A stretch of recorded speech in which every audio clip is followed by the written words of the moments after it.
Hi, we're sisters, Amy and Nancy Harrington, the founders of the Passionistas Project. We've created an inclusive sisterhood where passion-driven women come to get support, find their purpose, and feel empowered to transform their lives and change the world. On every episode, we discuss the unique ways in which each woman is following her passions, talk about how she defines success, and explore her path to breaking down the barriers that women too often face. Today, we're talking with Melody Horrill, an award-winning Australian environmental journalist, freelance media manager, speaker, and author of 3 books. She is well known in South Australia for raising awareness about dolphins and marine conservation. She is co-chair of Jane Goodall's Institute Cetacean Committee. I've been practicing that word and I knew I was going to get it wrong. An ambassador for Kangaroo Island Dolphin Watch. She lives in Melbourne with her rescue cat Q and her partner Grant. She's a passionate animal and nature lover. So please welcome Melody Horrill. So glad to have you here today. We've really been looking forward to this interview. Oh, that's lovely. It's so lovely to meet you, and thanks for having me on. Excellent. So, of all of those things that we just mentioned, and probably many more, what do you think you're most passionate about? Animals in the natural world, I think, and particularly dolphins and whales, cetaceans. So, I mean, I love all animals really, and I've had a connection with them throughout my life, and it's important, they're important to me. But I guess if I had to really whittle it down to one thing, it would be the ocean and the marine environment. I mean, I love the ocean and I have a real passion for ensuring that we try and protect uh, the amazing array of marine life in our oceans as best as we can, considering our oceans cover 70% of this planet and we need them. And I do think that, we should be looking at them in a very different way. So, but animals generally as well. So, all of the books that you mentioned um, all have animals. They're all based on animals in some way, shape, or form, and the natural world. So, I guess that's what I'd like to put my stamp on, I guess. So, did this love for animals start when you were a little girl? And tell us about your childhood. Sure. Trigger warning here, I should say. Some of this is a little bit difficult. Not so much for me, but for those who might be listening. So I grew up in a household really dominated by domestic violence, and my part of my family moved out to Australia when I was only a young girl, and I'd hoped that things would get better when we moved to a different country. But things between my mother and father really got worse, and really throughout those early years of my life, the animals that I shared my life with were my lifeline in many ways. I spent time with them. They gave me comfort, friendship, companionship, unconditional acceptance. And that was really important to me when I was living in a household where everything was crazy most of the time. And I felt pretty powerless. So the animals became my friends. And one rescue horse that I adopted. I was working part-time at an amusement park at this stage in my life, called Eddie. He was in a bad way when I adopted him, and I spent my time really building him up and making him healthy again. And in that process, he really helped me because we spent hours and hours together out in the natural world, galloping through paddocks, and it was just this sense of freedom and escape from what was happening at home. So, the animals have always played just such a pivotal part in my life and keeping me grounded and keeping me sane, I guess, in many respects, and giving me that friendship. So, eventually, my mother left my father, and so did I. Left the family home, and he didn't take that very well. Ended up stalking us, and then ended up attacking my mother when we were living together in a small flat. And he ended up in jail. I had to testify against him because I was the only one present at the attack. It was pretty nasty. He went to jail, and when he came out of jail, he took his own life. So it was, that was in my sort of later teens at this point. But when that situation was over, I guess I just really, I felt pretty lost. I wasn't sure what was going to happen with my life. I didn't know what to do. I turned to partying. I drank a lot. I had a good time. I put on this sort of party girl mask. I really threw myself into this hedonistic lifestyle. I was working as a waitress at the time. I had to drop out of school because I'd left home so early. And then one day I was just sitting on the beach, and this one-legged seagull, actually, no, he didn't have any legs. He had no feet at all, came up and sort of landed on his stumps in front of me. And it just struck me that if this seagull could get by with the injuries that he had, and he was squawking at me, asking for something to eat, then I could. And the only way for me to do that would be to continue my education and go back to school. So I did, and I got into university, and that's where I met Dr. Mike Bosley, who was one of my lecturers, and he got me involved in a dolphin program where I became a voluntary research assistant, and I met a lot of dolphins, but one in particular who really changed my life. And that's a whole other story. So that's sort of the snapshot in the lead up to all of these books, I guess, in my early life. Happy to continue, but more than happy for you to throw a question at me. We do want to hear that story. So is that the story of Jock the dolphin? Jock the dolphin, yes. So tell us about that. Okay. As I said, I was a volunteer on this research program, and on my first day out, actually, we were out in the research boat, and there was this fin, and it didn't even resemble a dolphin because it was so badly malformed and almost grotesque. It was just clumpy. And I said to Mike, "What is that?" And he said, "Well, that's a dolphin." And this dolphin called Jock had become entangled in fishing line and nets growing up during his life, and he'd also had a scar on his side from a flounder spear. And he was a solitary dolphin, so all he did pretty much was circle a boat in this particular part of the Port River in Adelaide, South Australia, where I grew up, and where there's a resident pod of dolphins. But Jock decided to live apart from those dolphins. He didn't have anything to do with them. He decided to be solitary and live in this small, quite polluted part of the river, circling this boat. And gee, just seeing him first at the very first time, I was just struck by how lonely he was and how disconnected he seemed from the world around him. And that deeply resonated in me. I, in many ways, saw myself in this dolphin and felt this enormous wave of compassion for his situation. And it was this instant connection that I felt.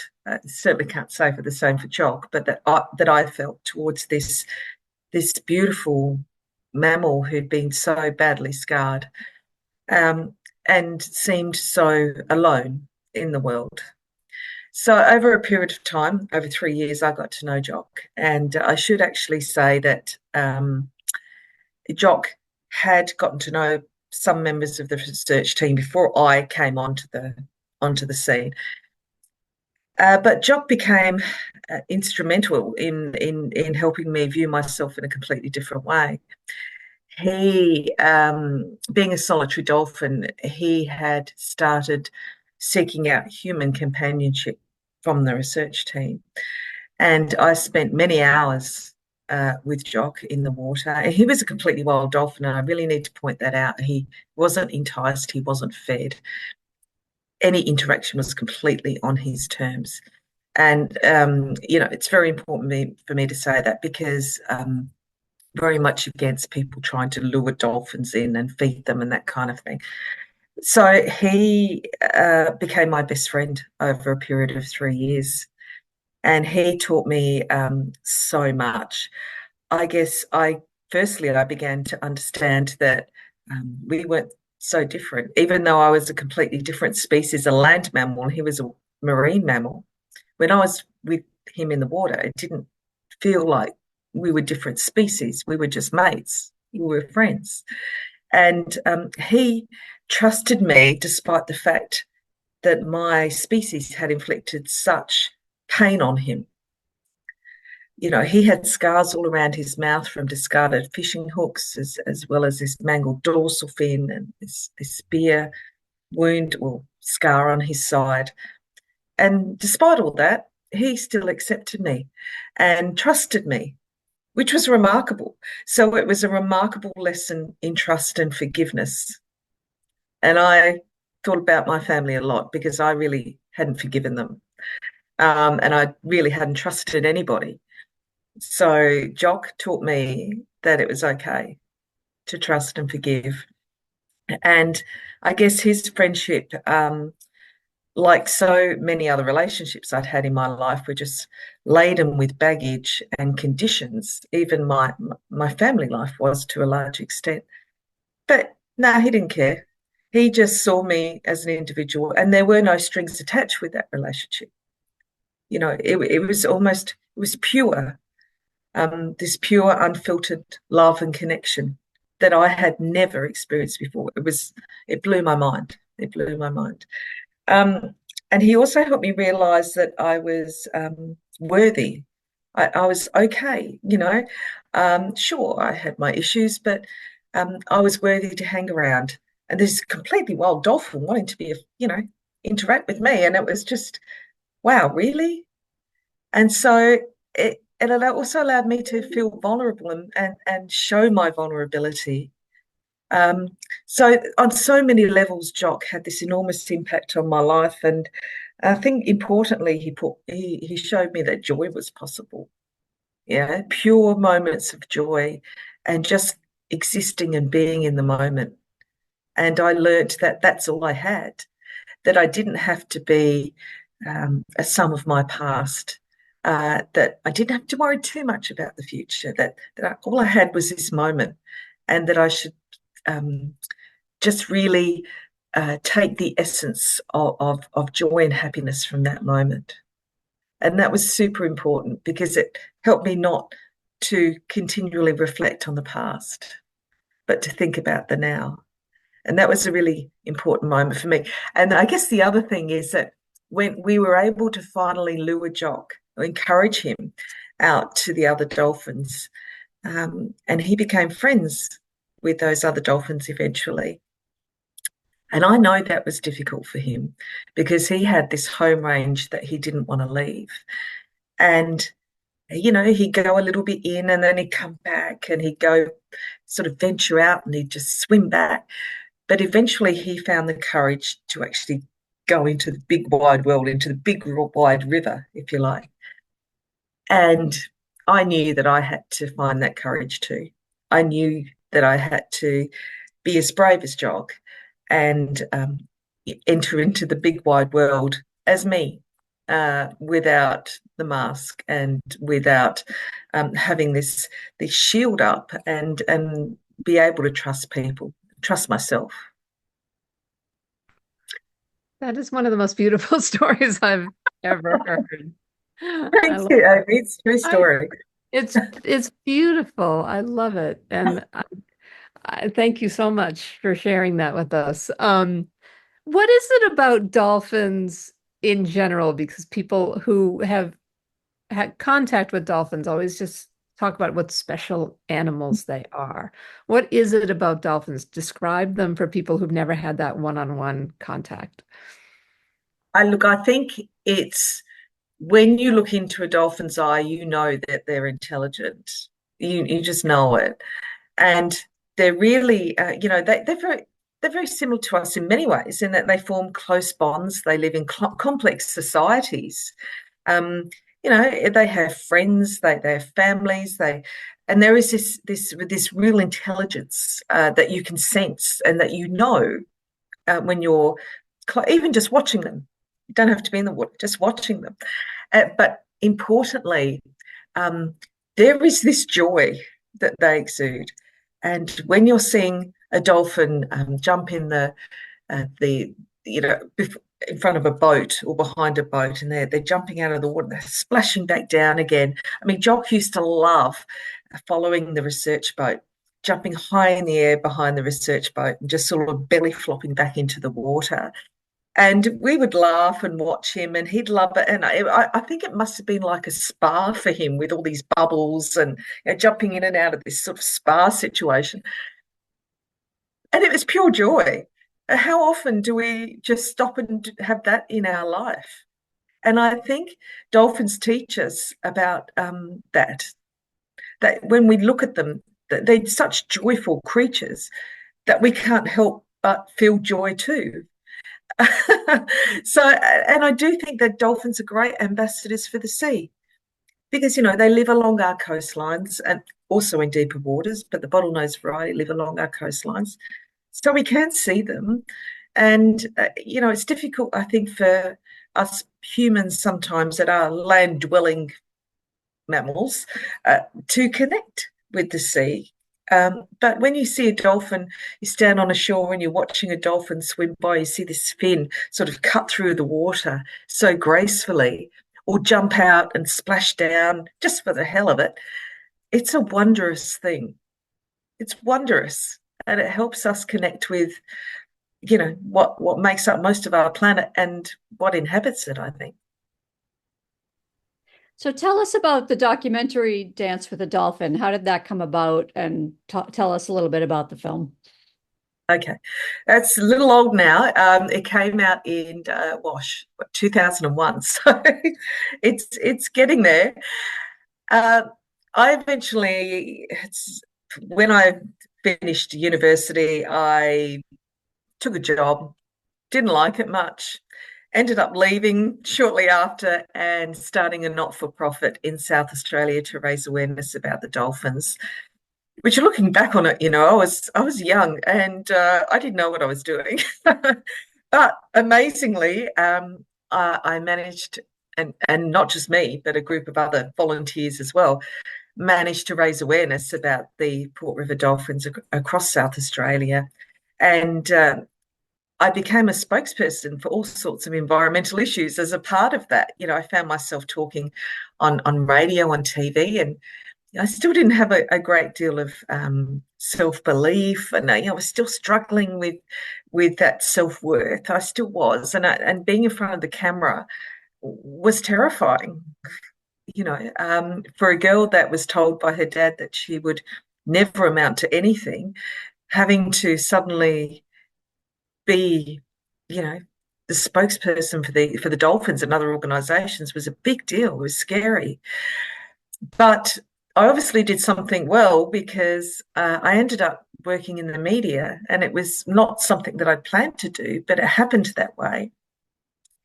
And I was offered a job in a TV newsroom, just learning the ropes and becoming an environment reporter. So that's what I did, and I fell into it, really. So when I was asked later on, a few years later, about would I like to do a documentary, because I was covering environmental issues as my round, and of course animals. And I said, yeah, of course I would. And I knew immediately I wanted to do a documentary about Jock and the Port River and the Port River dolphins, because there were still issues with pollution in that river, and there were still issues regarding protection of the dolphins in that river. So I thought, I'm going to do this documentary.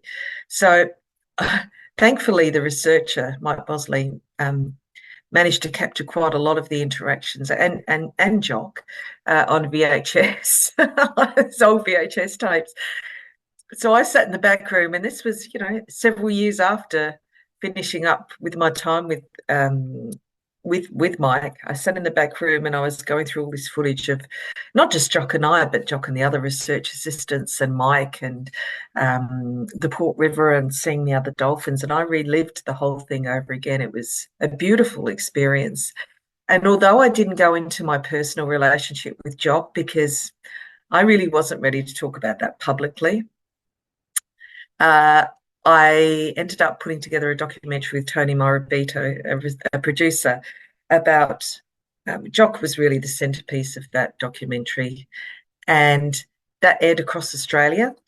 And then because I was doing some stories for CNN International as part of my gig at work, the environment stories, they sort of said, yeah, okay, we like this documentary. Why don't you come over? So I ended up going over to Atlanta for close to 6 weeks. I met Ted Turner and I did this CNN professional program that they put me through, which was just amazing. It was an amazing experience. But I also had the opportunity to present the documentary to the world through CNN International.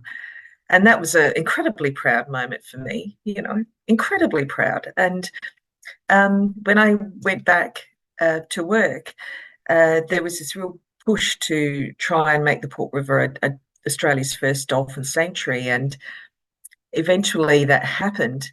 And the documentary played a part in that because obviously governments don't like to be embarrassed internationally. And it helped put the pressure on. It wasn't the only reason. Mike Bosley and others did a whole lot of work in lobbying for that sanctuary, but the documentary certainly played a part. It's called A Dance with a Dolphin, and I still watch it, and I still love it, and it still makes me cry. That's amazing. What became of Jock? Unfortunately, Jock passed away. We're not sure how he died. The autopsy really didn't reveal a great deal, but he did have elevated PCB levels, and PCBs are a pollutant that stays in the environment for a very, very, very long time. And we can't say whether that was the cause of his death because they can't link it, but I suspect that it may have played a part in it at least. So yeah, when he died, it totally broke my heart. It really had a huge impact on me, and it was just so incredibly sad. It was just like losing a close member of the family. Yeah. How long did dolphins generally live? Well, they can live well into their 40s and 50s, even sometimes. So I think Jock was only a fairly young dolphin. Because of his size, he was quite small for a bottlenose dolphin. But yeah, they can have nice long lives. It's unfortunate and it's terribly sad, actually. It's not just unfortunate, it's terribly sad that Jock didn't live longer. So does the Adelaide Dolphin Sanctuary, is that still in existence? And tell us about the work that's done there. It is still in existence, and it actually, what was happening in the sanctuary became the reason why I wrote my memoir. Because what has happened, obviously, is that it's really difficult to explain. It's an estuary, but part of it is quite industrialized, and part of it is lined with these beautiful ancient mangrove trees. Look like old men overseeing the river with their gnarly roots and their, beautiful thick leaves. Anyway, it's still a place where a lot of activity happens. Boating, commercial activity, heavy gauge fishing did, and recreational fishing, all sorts of things. So it's, humans use it for a lot of reasons. And about what was 2021, early 2021, I went back to South Australia for a visit because I moved to Melbourne eventually. And I caught up with Mike and he said, Mello was his nickname for me. He said, the dolphins are dying. And we don't know why. And only 1 in 13 calves is surviving. And these are healthy adults also that are dying and we can't figure it out. And I said at the time, what's the media doing about it? He said, it's difficult to get media attention these days to that. And that's when I knew I had to jump back in. So first thing I did was that I went and wrote an article for the Weekend Australian magazine. We've got a national newspaper here which has a magazine insert. And I talked about my relationship with Jock, because I knew that people had to somehow connect with dolphins, you know, and I thought the best way to do that was to finally reveal what the enormous impact that they had on me and why it was important to look after these dolphins in the Port River. And I hoped it would raise awareness about those dolphins. So that article uh, went to print, and then I had such a wonderful response from that that prompted me to go and actually write my memoir. So it also, during that time, there was a parliamentary inquiry into the dolphins, and I was lobbying the then government to do something more about finding out what was killing them. So then I also, and Mike and others, put submissions forward to this parliamentary inquiry to try and raise protection for the dolphins in this sanctuary, because at the end of the day, a sanctuary implies that something's safe within it, and these dolphins were clearly not. So the result of that was that the government took it under review, and there have been changes. I believe there need to be more, of course, but I also accept the fact that this is never going to be an environment where people don't use it. So there has to be some sort of great meeting between conservation and human use of this waterway. There's got to be a way that we can all be there safely, and including the dolphins and the people. So you said that it's gotten better, but there's still more to be done. So what's the current state of dolphins in Australia and worldwide? And what don't people know about dolphins that they should? Well, in regards to the Port River, there are still aspects that I think can be improved, but again, that's just a matter of lobbying and continuing to improve things down there, but also involving all the stakeholders as well. The fishing community. It's no point ostracizing people. It's about working together to create a better outcome, I think, and not dividing people. Dolphins worldwide, gosh, that is such a big question. So many things. Tens of thousands of dolphins every year get caught up in commercial and recreational fishing nets, and they die, they drown, because dolphins need air to breathe. They have to consciously think about breathing, unlike us, where we just breathe unconsciously, we just do it. They have to, surface and take a breath. So tens of thousands of dolphins every year drown in nets. And that's not to mention boat strikes and other forms of plastic pollution. You name it, habitat loss. There's so many pressures on dolphins worldwide, and whales, and marine life, actually, worldwide, that you could talk for hours about, the issues that they face.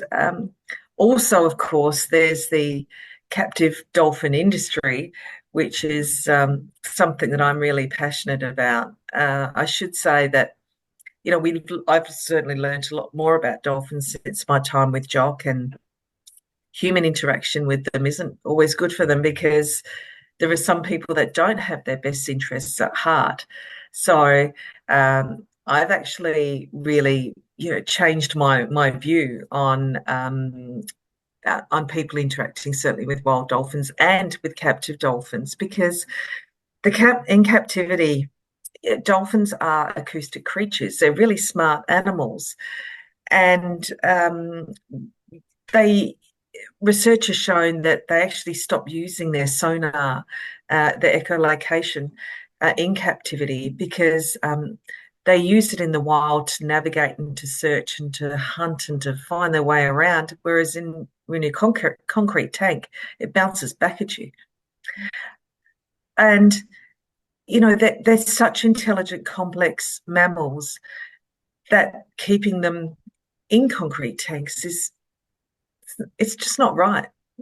It's not right. And there's a whole industry still existing where wild dolphins are captured and plonked into tanks to perform for dead fish for crowds. How is that right?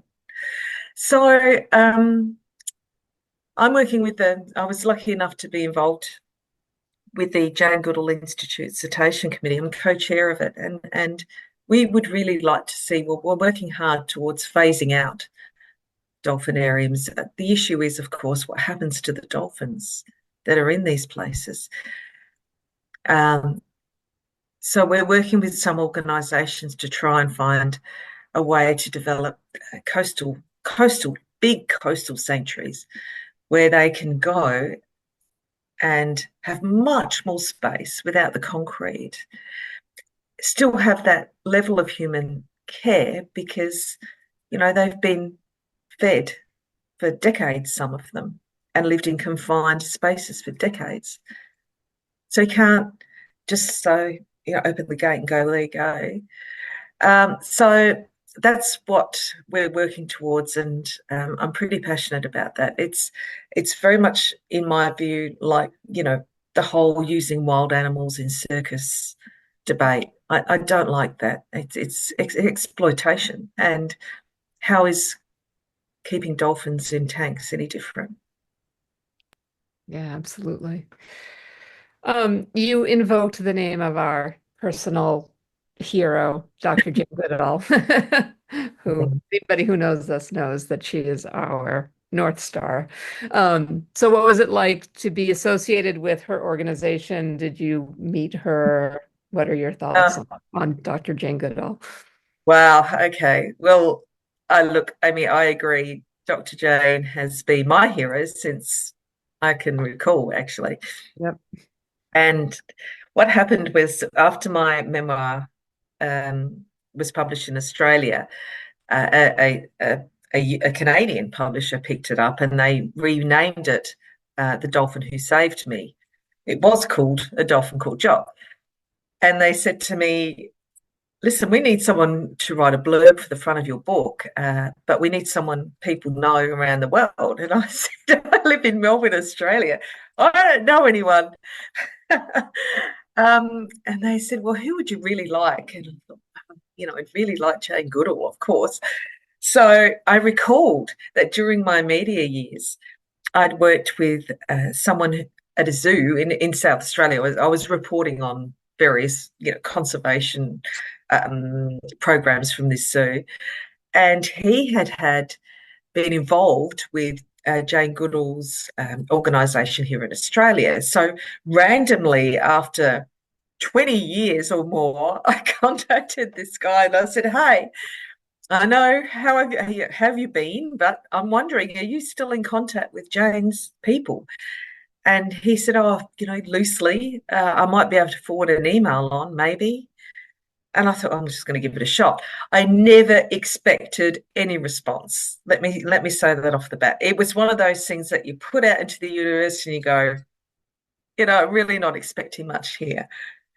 But lo and behold, I don't know, several weeks later, I get this email from Jane's office saying that, yes, she would read the book. And then, of course, I went, oh, no. Oh, my gosh, what if she doesn't like it? What if it's just, what if I get... So, all of this is going through my head. So off it went, off the manuscript went. And again, I tried not to think about it. I thought, well, it will be, if I don't hear from her, then that's okay. I'll find another option.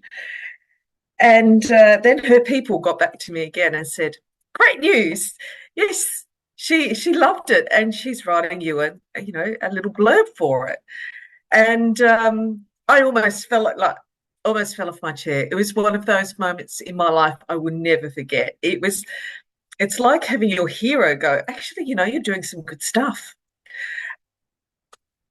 I have no words. It was just unbelievable. So I read what she'd written and I just burst into tears because she'd written this beautiful blurb about how she felt that she was in the water with us, and how it was all about connection connection with the natural world, connection with other animals. And the book was really represented love in its purest form. And there were tears, all sorts of things, and I couldn't wait to get hold of my publishers, and because I had no expectations either.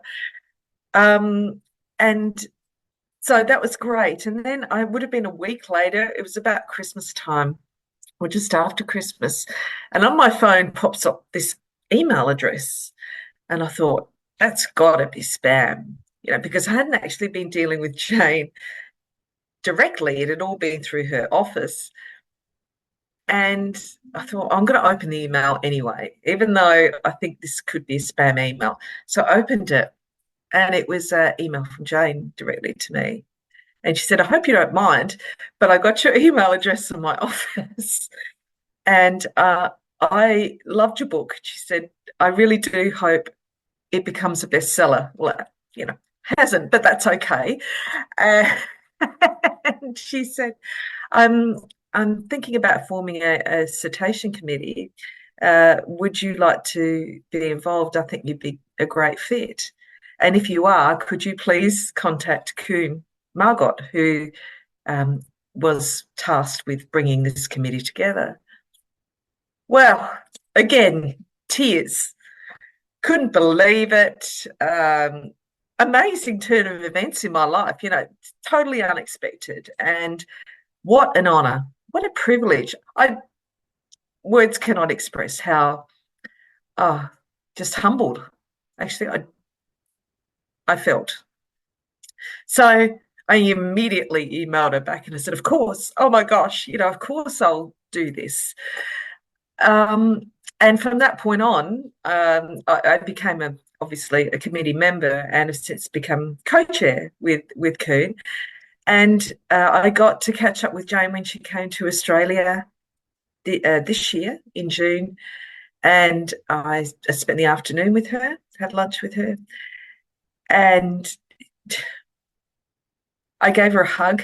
And that was just amazing. I had so many questions for her, but I knew that I didn't want to inundate her with questions.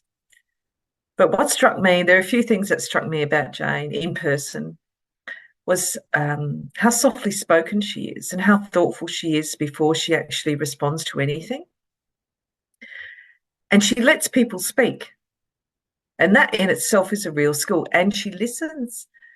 And she's so unassuming, but she's got this ferocity. You can feel the ferocity and the passion from her, even though she's quite diminutive and softly spoken. There's this deep inner strength.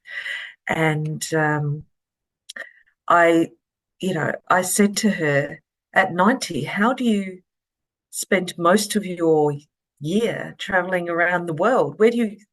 How do you do that? I couldn't do it. And, I'm not 90 yet. Where do you get the energy? And she said to me, I ask for it. She said, she's quite spiritual. She said, I feel that I have a mission. And when I need that energy, I ask for it and I get it. And I never realized that Jane, I knew that she had a spiritual side to her, but that really surprised me. And I was delighted, because I too am quite a spiritual person, not religious, but I'm quite a spiritual person. And we talked. I said, what's next for you? And she said, well, death is probably going to be the next big adventure. And I said, right. So, and she said, no, there's something after this, I'm sure of it. Which again surprised me. And she talked to me about the importance of working hard and the importance of following your passion and what it is that ignites you, and staying true to that, and listening to people and being compassionate always. It was a remarkable afternoon. And, I've had a little bit to do with Jane, obviously, through the committee for the last couple of years. And her strength is astonishing. Astonishing woman, irreplaceable. I think what worries me is who's coming up behind Jane. You know, we when Jane does ride on ahead, and when Sir David Attenborough rides on ahead, who have we got? Who's going to be the next great advocate for animals and the environment? I don't know. Maybe it's you. I've, I'm not sure. I don't think I could ever reach that league. I don't think I could ever be in that league. But the world needs somebody, and it's important. Being able to. Jane did pick me up on something. She said, "I said it's great that you're giving the animals a voice," and she said, "Melody, they already have a voice." She said, "Just because we don't understand what they're saying doesn't mean they don't have a voice." She is spot on. Spot on. We saw her speak a couple months ago. It was her 90th birthday, and they had a celebration here in San Pedro, California. And we happened to go see a screening of a documentary a couple weeks earlier, and they said there's a celebration for Jane Goodall's birthday, and we're like, we read it like 10 times. We're like, are they saying she's going to be here outside at this event for free and that we can come? Like we could not register it in our minds. And the one thing that you said about her that I thought was it was my favorite part of seeing her in person was there's a biting humor that is so charming and that gets edited out of every documentary or piece Yeah. you ever see about her, but it's so compelling. And it's like, oh, that's the feistiness of Dr. Jane Goodall that has allowed her to start the work she started when she was so young and carry it forward. And I wish more people got to see that. And I love that you experienced that one-on-one with her. I think that's amazing. She is feisty. Yeah, absolutely. And you know, you can feel this inner strength emanate from her. It's an energy. And you know, I wouldn't want to cross Jane. And good on her. She's had to be strong though. You know, look at what she was up against in her younger years and trying to convince the world that animals feel. And you know, in that sort of very much a male-dominated scientific area, but she did it. She did it, and good on her. And look at how far we've come, but we have so much further to go. So much further to go. Yeah. Yeah, we also had the pleasure of interviewing her once. Oh wow! Yes, we give out Passionistas Persist awards every year, and we gave her the Passionistas Persist Icon Award one year, and it was during COVID, so we were able to arrange to do a Zoom interview with her. We spoke to her for half an hour. It was the most fabulous half an hour in our lives, so it was amazing. It was really great. Yeah, And we had a very similar experience where she's been our hero, like Amy said, since we were little girls. And we've always wanted to interview her whenever we've done 1,600 interviews. Whenever anyone asks us, what's your dream interview? We always said, Dr. Jane Goodall, do you know anyone who knows her? And we decided we wanted to give her this award. We set our minds to it, and we called a friend who is really great at connecting anyone. You know, you can say, I need a, Brazilian sheep herder who has a pizza shop, and he'll be like, I know a guy, but so we called him one day and we were like, you don't know anyone who knows Jane Goodall, do you? And he's like, oh, that's ridiculous. So, I can perform miracles, but that one's too big, and half an hour later, he calls us. Okay, I posted on the Young Presidents Association messaging board, and I got an email back from a guy who his father is one of the biggest donators to Roots and Shoots.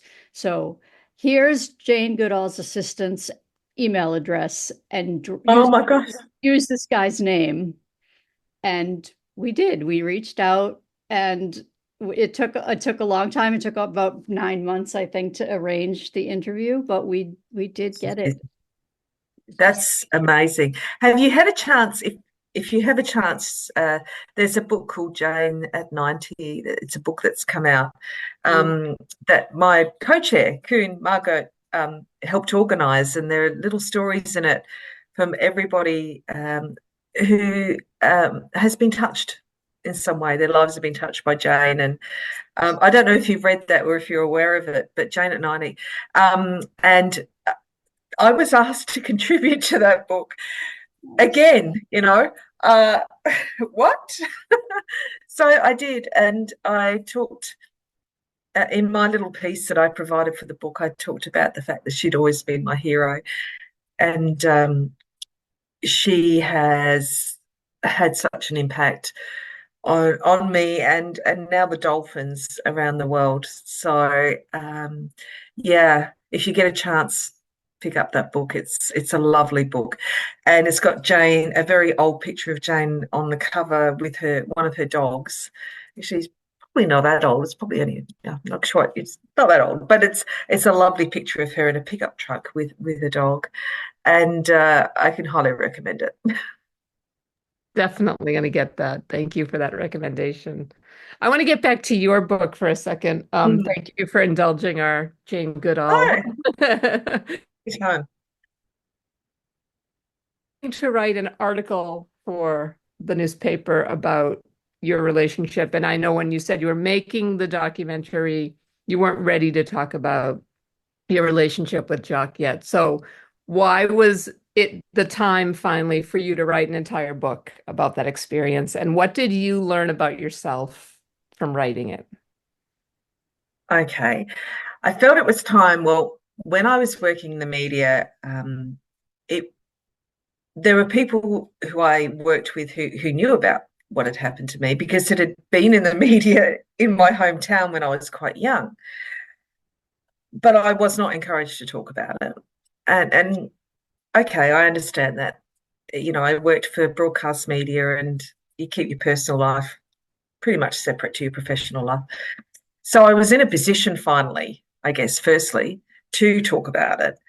And as I said before, I think I really, the important thing for me was for people to connect with dolphins. And I thought the best way to do that would be to finally reveal my personal story in such a way that would help others to connect with Jock and therefore to dolphins. So that's why it seemed the right time to do that.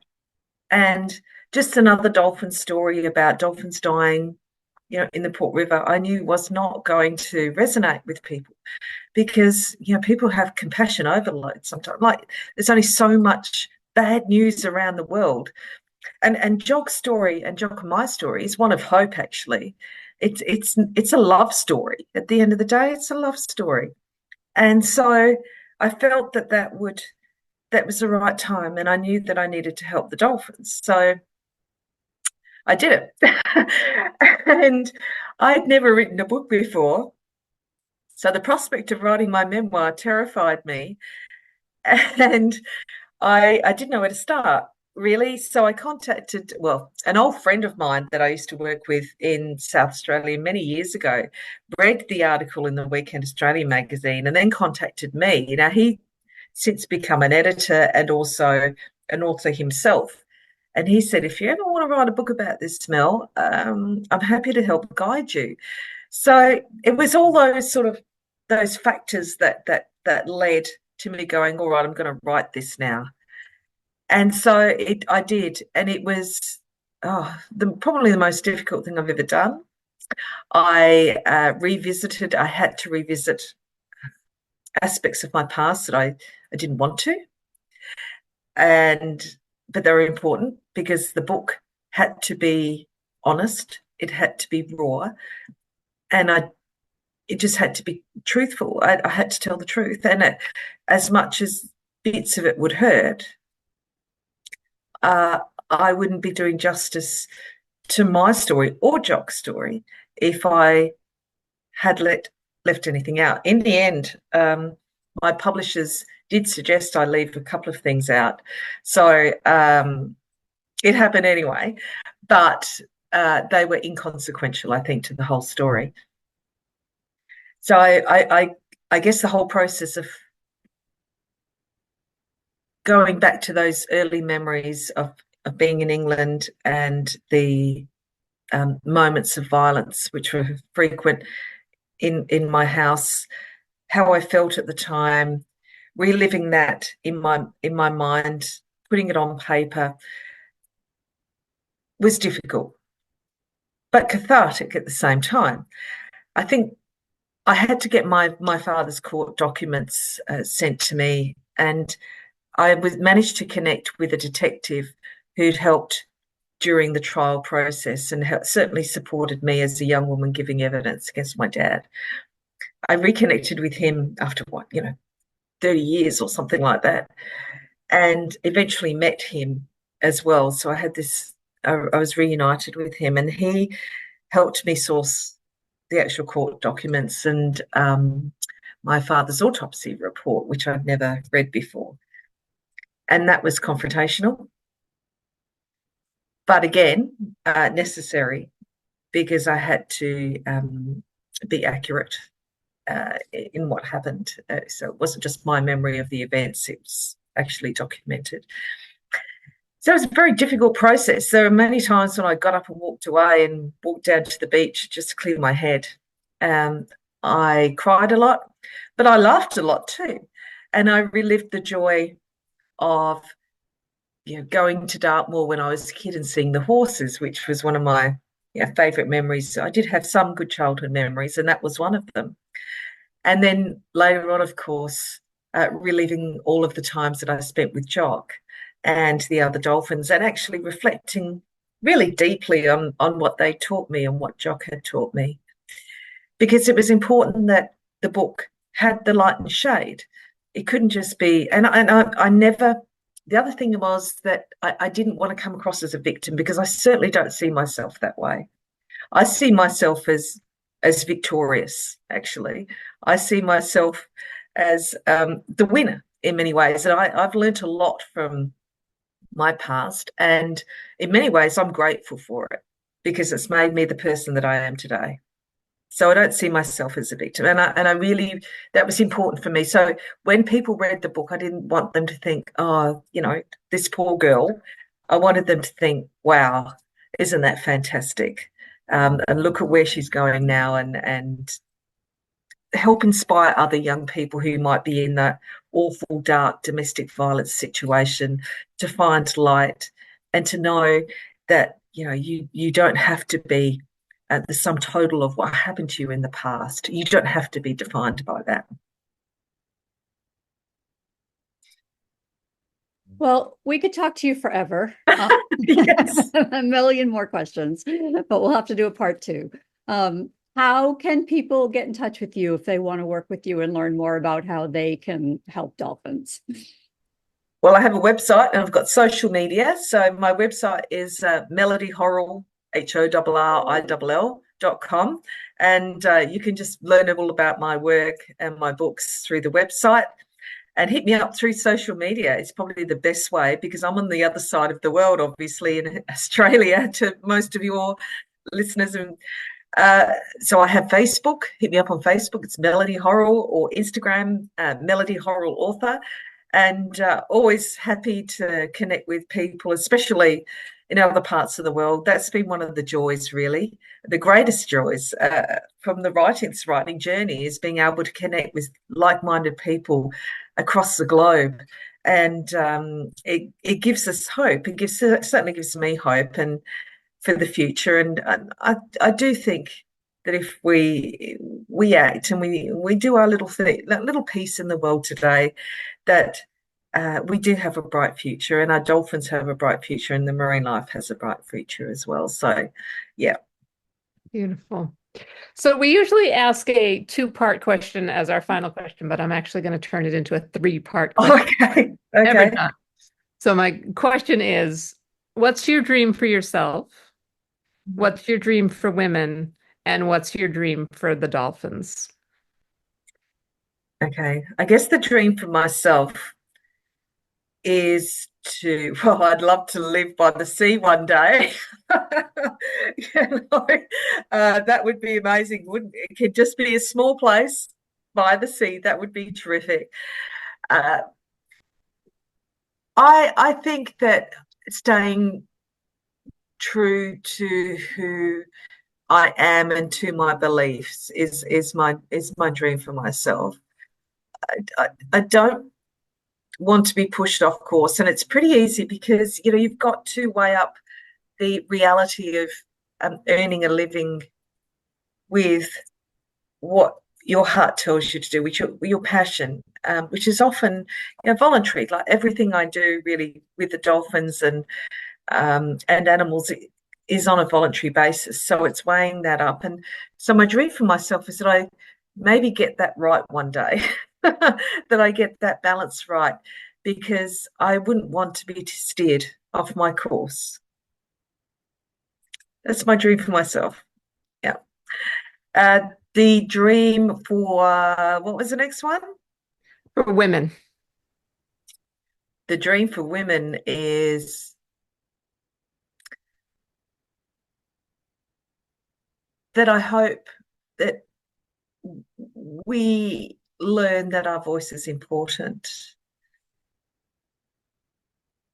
I've come across lots of women during my years who feel that they don't have anything to say, or what they say, what they have to say is somehow lesser, not as important.